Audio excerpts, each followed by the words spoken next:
What if I told you Jesus came to abolish religion? What if I told you voting Republican really wasn't his mission? What if I told you Republican doesn't automatically mean Christian, and just because you call some people blind doesn't automatically give you vision? I mean, if religion is so great, why has it started so many wars? Why does it build huge churches but fails to feed the poor? Tell single moms God doesn't love them if they've ever had a divorce, but in the Old Testament, God actually calls religious people whores. Religion might preach grace, but another thing they practice. Tend to ridicule God's people. They did it to John the Baptist. They can't fix their problems, and so they just mask it, not realizing religion's like spraying perfume on a casket. See, the problem with religion is it never gets to the core. It's just behavior modification, like a long list of chores. Like, let's dress up the outside, make it look nice and neat. But it's funny, that's what they used to do to mummies while the corpse rots underneath. Now, I ain't judging, I'm just saying, quit putting on a fake look. Because there's a problem if people only know that you're a Christian by your Facebook. I mean, in every other aspect of life, you know that logic's unworthy. It's like saying you play for the Lakers just because you bought a jersey. See, this was me too, but no one seemed to be on to me. Acting like a church kid while addicted to pornography.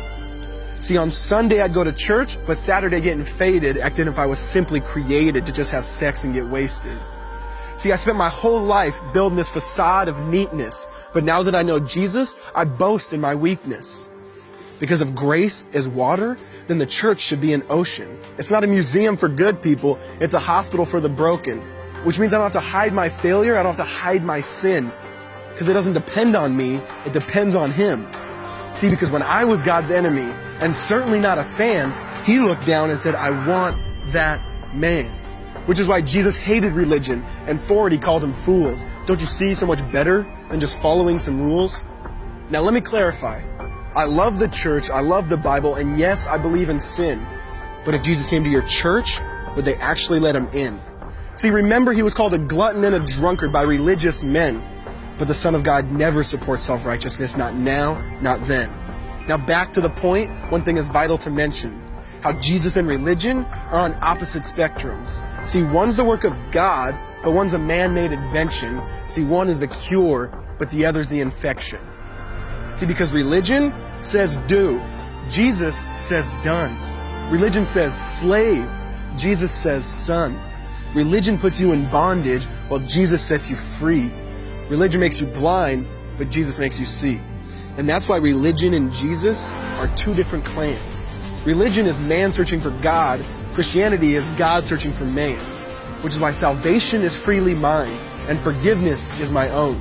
Not based on my merits, but Jesus' obedience alone. Because He took the crown of thorns and the blood dripped down His face. He took what we all deserve. I guess that's why you call it grace. And while being murdered, He yelled, Father, forgive them. They know not what they do. Because when He was dangling on that cross, He was thinking of you. And He absorbed all your sin and He buried it in the tomb, which is why I'm kneeling at the cross saying, come on, there's room. So for religion, no, I hate it. In fact, I literally resent it. Because when Jesus said, it is finished, I believe He meant it.